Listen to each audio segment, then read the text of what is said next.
Hello, Ryan here, aka Mac, and welcome. So, there has been some leaked patch notes for Alpha 3.3. This is the first build, just the 3.3 build, not the 3.3.5 object container streaming build.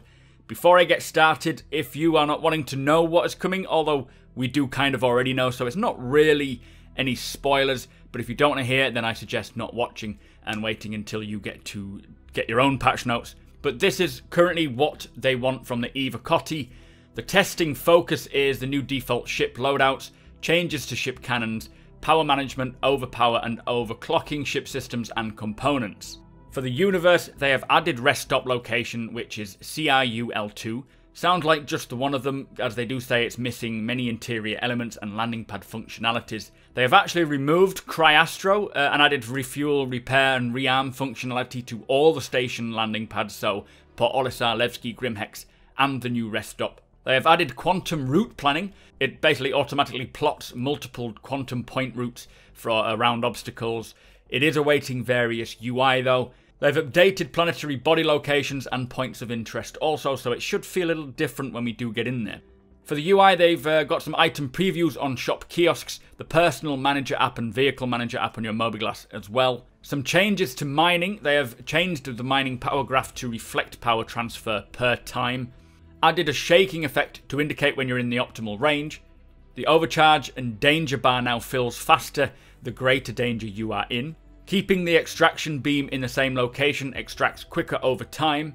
Instability lowers while mining when holding the laser in the same point, so this is not moving it too much and keeping it in the same location. It has benefits. When mineable rocks fracture, their constitution is actually shared unevenly between them, so instead of each little fractured rock containing the same amount of percentage of mineral, they are shared between the total amount of the rock, and depending on which ones have more in will determine which ones you get first. Fractured rocks also show up on the radar when they're outside the highlighted range. This will help with asteroid mining if you get it they sort of fracture too far away, so if you can't see them in front of you, they'll show up on your radar, which is handy. And they've also faded the mining UI to allow for better visibility. On missions, they've updated the delivery mission to include the new delivery locker. For FPS and animations, they've added motion warping to allow sliding during the vaulting mechanic, depending on the object and destination. They've added the Castak Arms Kana. This is available at live fire and scutters. They've polished the stair animation, which is nice. Replaced Levski elevators with the new revamped system, so we should no longer be trapped in Levski. Hopefully this works well.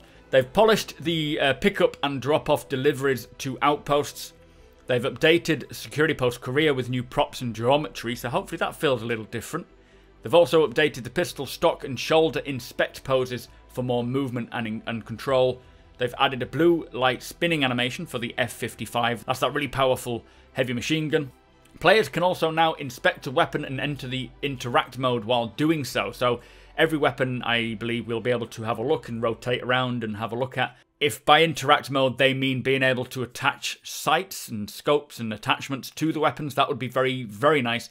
Whether that's coming in 3.3 and they've just added the mode to get into that, I don't know. They've improved weapon recoil. They've sped up the animation speed of the lean mechanic. They've made tweaks to the level of protection provided by personal armor. That'll be interesting. They've updated numerous basic locomotion animations. That's nice as well because it is still a little jerky, a bit weird. And they've also smoothed the FPS movements and sway in and out of aiming down sights. So onto ships and vehicles. The coolers and quantum drives now use and perform with power and can be overclocked. The turret gyro stabilization can now be toggled via an interaction node. I assume this is actually on the panel of the turret. The dominance ship weapons, sizes 1 to 3 are available. Dominance is a scattergun which fires more pellets as they build up heat. And the attrition sizes 1 to 6 laser repeaters also deal more damage at higher temperatures. These are available at Dumpers Depot and Grimhex, so I assume the balance with these is getting them to a decent temperature and then maintaining them at those temperatures without overheating them or losing that temperature and the damage being lesser. They've done a complete rework to the Mustang series, so hopefully that's in.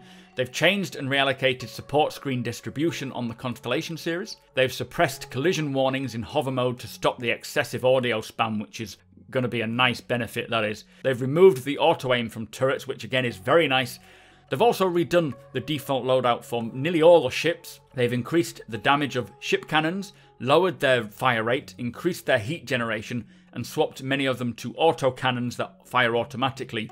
Mass drivers and scatterguns have remained semi-automatic though. They've updated the heat and power MFDs. They've removed some of the scratches on the cockpit canopy interior of the Terrapin. I didn't notice myself, but it must be quite obstructive. They've refactored the item overheat behavior and overheat warning system. They've added landing gear compression to the 85X. They've added a scroll bar to MFDs, which is wonderful. Contacts that you have. And they've also increased the afterburner velocity of the Hurricane.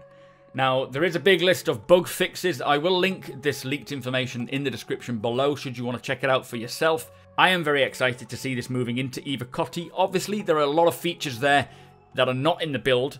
This is the first Evocati test build, so I'm sure as time goes on between now and the 10th of October, they will add more and more of what is to come as it comes online and gets finished and moved into polishing so that they can start testing it with Evocati. Fingers crossed we still get everything. It's looking promising. But remember, this is just 3.3. We do not know the patch notes for 3.3.5. That hasn't been released yet by the sounds of things. Anyway, if you liked this video, do give me a thumbs up. Hit that subscribe button. Really appreciate the subscribers. Do come and follow me over on Twitch. We will be discussing this quite a bit over the next week until we get it in Wave 1 and test it ourselves. Thank you so much for watching, and I shall see you next time.